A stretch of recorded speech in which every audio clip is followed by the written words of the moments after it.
Good morning, students. Welcome to the class of economics once again. If you remember,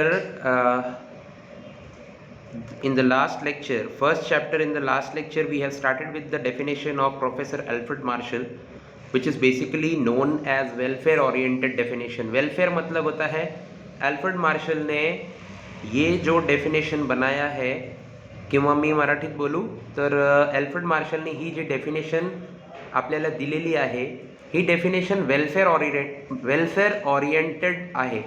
oriented म्हणजे dependent. तर कोणावर depend आहे ही, कशावर depend आहे?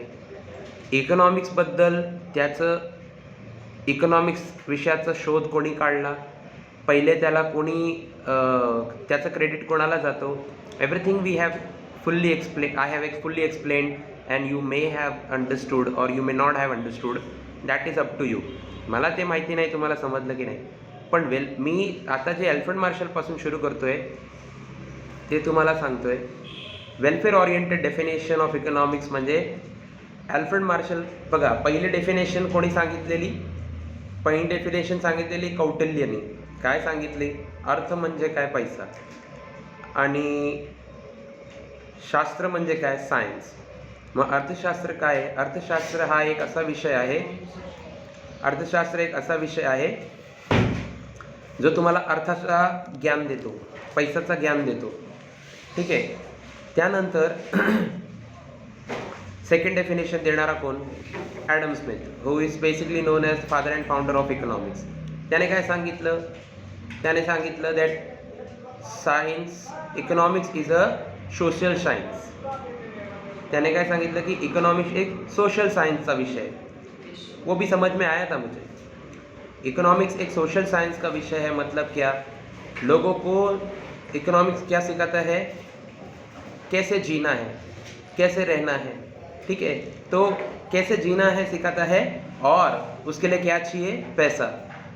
तो एडम स्मिथ ने लोगों को पैसे का उपयोग बताया. समझ में आया? जीने के लिए क्या चाहिए? जीने के लिए पैसा चाहिए. तो पैसे का उपयोग एडम स्मिथ ने बताया, इसलिए उसको वेल्थ डेफिनेशन बोलते हैं. होप यू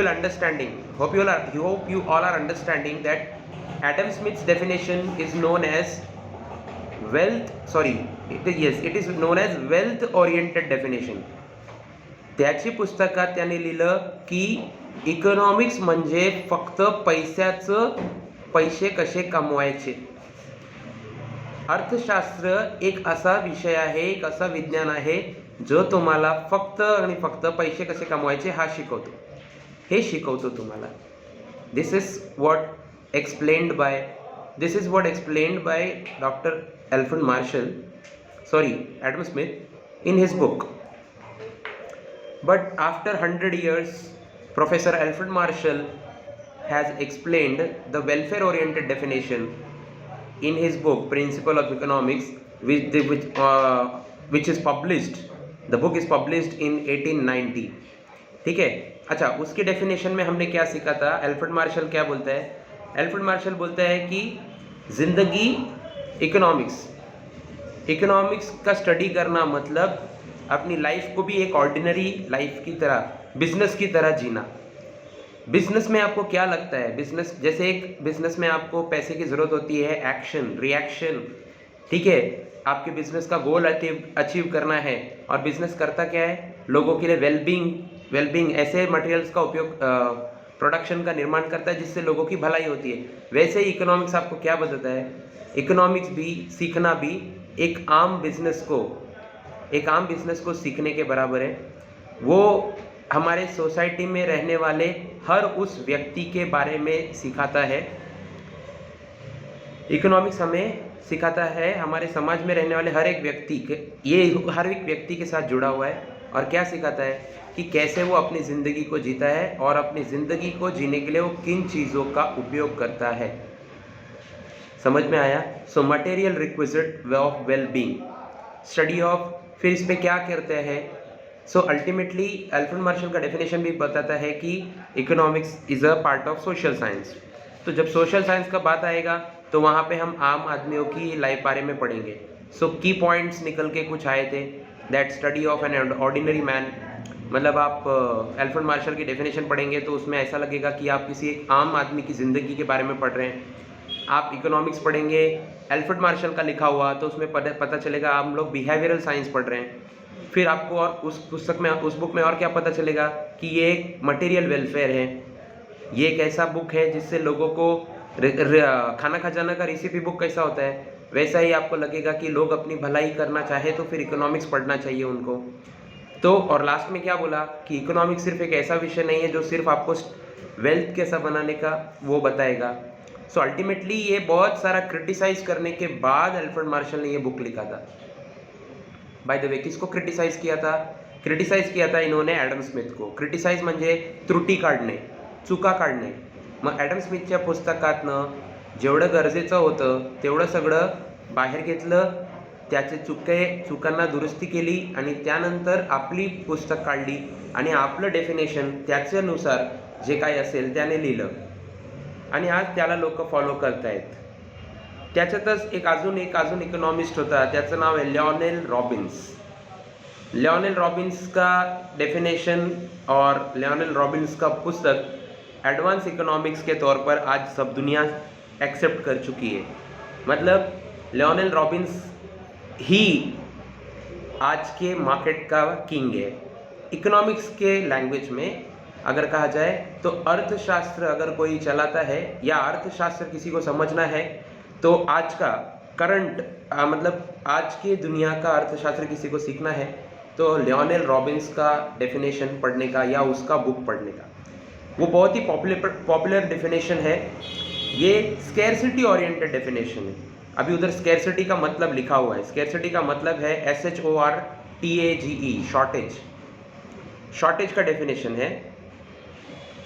इसमें क्या है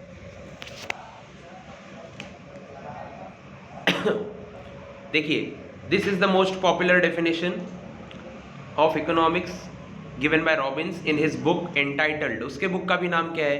an essay on nature and significance of economic science. ठीक है, क्या लिखा है यहाँ पे? यहाँ पे लिखा है उसके बुक का नाम क्या लिखा है? एक मिनट मैं बताता हूँ आपको। ये देखो, उसके बुक का नाम लिखा है an essay on the nature and significance of economic science. म्हणजे काय लिहिलंय त्याने? अर्थशास्त्र हा एक असा विज्ञान आहे, अर्थशास्त्र एक विज्ञान असं म्हणून त्याच्याबद्दल त्याचं नेचर आणि त्याचं इम्पॉर्टन्स, म्हणजे इकोनॉमिक्सचं नेचर काय है, ये लोगों के लिए क्यों फ़ायदेमंद है और इम्पॉर्टेंस क्या है उसका पढ़ने के बाद उसके ऊपर एक ऐसे लिखा है। ऐसे मतलब ही एक निबंध होता है। निबंध मतलब छोटी पुस्तक लिहिली त्याने आणि ती पब्लिश कधी झाली? 1932ला। त्याच्यात काय मेन्शन आहे? So it mention the scarcity oriented definition of economics. Scarcity oriented definition है जो नीचे इधर दिया हुआ है, ये रहा। इस पे क्या दिया हुआ है कि यहाँ से ध्यान से देखिए आप, economics is science which studies human behaviour. इतना समझ में आया? यहाँ तक, यहाँ से लेके यहाँ तक समझ में आते हैं। Economics is a science which studies human behaviour. Economics एक ऐसा विषय है जो ह्यूमन बिहेवियर के बारे में पढ़ाई करता है, but as a relationship between ends and scarce means which have alternative uses. Economic एक विज्ञान है जो ह्यूमन बिहेवियर का बारे में पढ़ता है, लेकिन किस संबंध में? उस संबंध में, म्हणजे मी तुम्हाला सांगू, एक शब्द अगर मेरे हिसाब से बताऊं तो इसका मतलब क्या है कि दुनिया में वैसे भी चीज़ें स्केयर्स है। स्केयर्स का मतलब कम है। स्केयर्स का मतलब क्या होता है? स्केयर का मतलब होता है कम। हमारे पास ऑलरेडी ही चीज़ें कम है और उस कम चीज़ों में भी हर वस्तु का ऑल्टरनेटिव यूज़ है। ऑल्टरनेटिव मतलब क्या होता है? एक से ज़्यादा। ये जो ऑल्टरनेटिव वर्ड लिखा हुआ है इसका मतलब होता है एक से ज़्यादा। समझ में आया? म्हणजे आपल्याकडे जे वस्तू आहे ते ऑलरेडी कमी आहे आणि त्या वस्तूंमध्ये पण प्रत्येक वस्तूचा एकपेक्षा जास्त उपयोग आहे। तर या अशा परिस्थितीमध्ये ह्यूमन बिहेवियर काय असतो हे समजायचं असेल, म्हणजे हे समजायला अर्थशास्त्र आपल्याला मदत करतो. कळलं तुम्हाला? परत सांगतो. म्हणून याला म्हणतात स्कॅर्सिटी डेफिनेशन. क्या बताया है आपका लियोनेल रॉबिन्स ने, यहाँ पे लियोनेल रॉबिन्स ने बताया है कि इस दुनिया में लोगों के उपयोग के लिए क्या बनाई गई है? चीज़ें ऑलरेडी कम है. ध्यान से समझिए, चीज़ें ऑलरेडी कम है, लोग ज़्यादा है. अच्छा, उन चीज़ों में भी कुछ चीज़ें ऐसी है जिसका एक से ज़्यादा यूज़ है, तो उसका डिमांड बहुत ज़्यादा होगा. ठीक है, उसका डिमांड बहुत ज़्यादा होगा, तो कुछ को मिल सकता है, कुछ को नहीं मिल सकता है. जिनको नहीं मिल सकता है उनके लिए भी ज़रूरी है. तो ये जो म्हणजे हे जे पूर्ण मॅशअप आहे ना, म्हणजे ज्यांना सगळ्यांना गरज आहे, पण काही लोकांना मिळतं, काही लोकांना नाही मिळत. मग ते काय करतात त्यासाठी? व्हॉट ऑल्टरनेटिव दे फाइंड, म्हणजे अपनी कमियों को पूरा करने के लिए इंसान क्या बिहेवियर करता है, इंसान क्या एक्टिविटी करता है, इसको पूरा समझना ही इकोनॉमिक्स है. ऐसा कौन बताता है?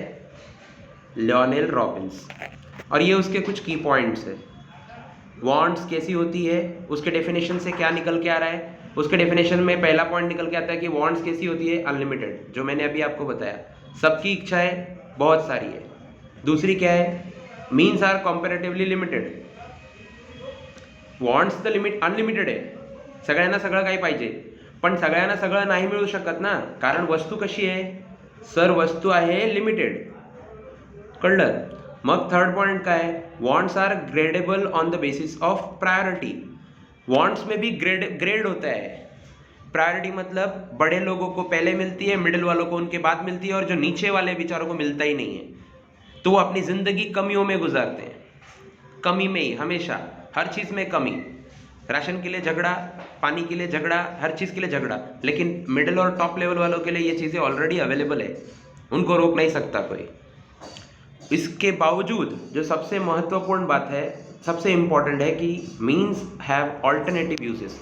मीन्स म्हणजे सोर्सेस जे आहे, जितने सोर्सेस लोगों के लिए है, उसको भी ऑल्टरनेटिव यूज है. ऑल्टरनेटिव म्हणजे एक पेक्षा जास्त. अगर वो एक से ज़्यादा है तो जाहिर सी बात है कि बड़ा आदमी उस चीज़ को छोड़ना ही नहीं चाहेगा. बड़ा आदमी कभी भी नहीं चाहेगा कि वो छूटे. जैसे कि इलेक्ट्रिसिटी, आप बॉम्बे शुरू होता है मुलुंड से, थाना से नहीं. थाना है टीएमसी, मुलुंड से शुरू होता है बीएमसी.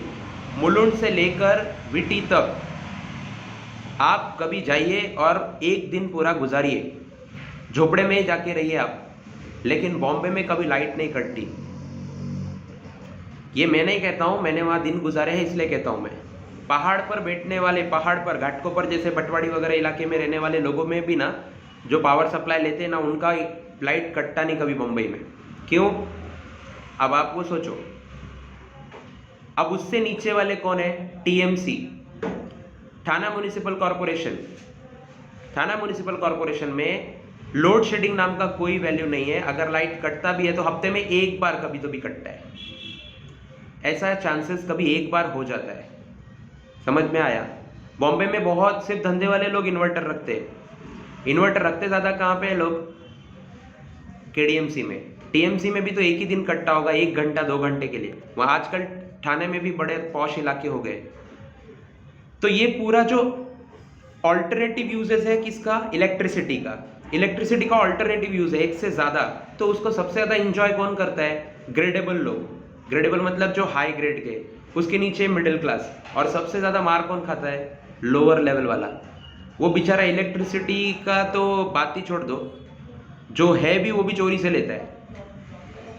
बात समझ में आ रहा है आपको?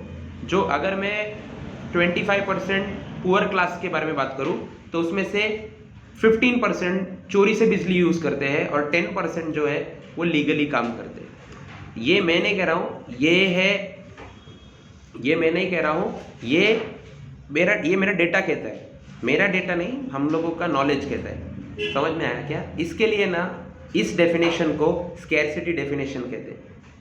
अच्छा, मैंने अपनी मर्जी से कोई चीज़ें नहीं बताई है, सब इस की पॉइंट पे से निकाल के आपको बताया है, और ये की पॉइंट्स आए हैं इस डेफिनेशन से और ये डेफिनेशन आई है इस बुक से जो 1932 में पब्लिश हुई है। समझ में आया? और ये लिखने वाला है लियोनेल रॉबिन्स, जिसका नाम उसने रखा है स्कैरसिटी ओरिएंटेड डेफिनेशन। समझ में आया? यहाँ तक आप सबको डेफिनेशन समझ में आ गया होगा। नहीं आया है तो आप मेरे से वापस इस पे बात कर सकते हैं, हम लोग फिर से बात करेंगे।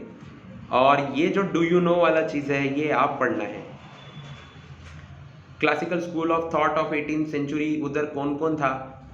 एडम स्मिथ था, डेविड रिकार्डो, जो मैंने आपको बताया था ना, अर्थशास्त्र से इकोनॉमिक्स बनाने वाले कितने लोग थे? अर्थशास्त्र से इकोनॉमिक बनाने वाले Adam Smith, David Ricardo, JS mills, Malthus theory, ये लोग थे, 18th सेंचुरी में काम किया। इसके बाद neo classical school of thought of 19th and 1/2 of 20th century, उसमें अल्फ्रेड मार्शल, पिगो और इरविन फिशर, ये लोग आ गए। और बहुत बाद में 21st सेंचुरी में मॉडर्न स्कूल आ गया, तो वहाँ पे जेएम कीन्स, लियोनेल रॉबिन्स और पॉल सैमुएल्सन, ये आज के सदी के इकोनॉमिस्ट हैं और आज इनके ही इकोनॉमिक्स को फॉलो किया जाता है। समझ में आया? मैं आज के लेक्चर में इतना ही बात करूँगा स्टूडेंट्स। आपको ये चीज़ इतना ध्यान में रखने का ज़रूरत नहीं है, जो डेफिनेशन मैंने बताया उन चीज़ों को ध्यान में रखना है। नेक्स्ट लेक्चर में we will start with the branches of economics.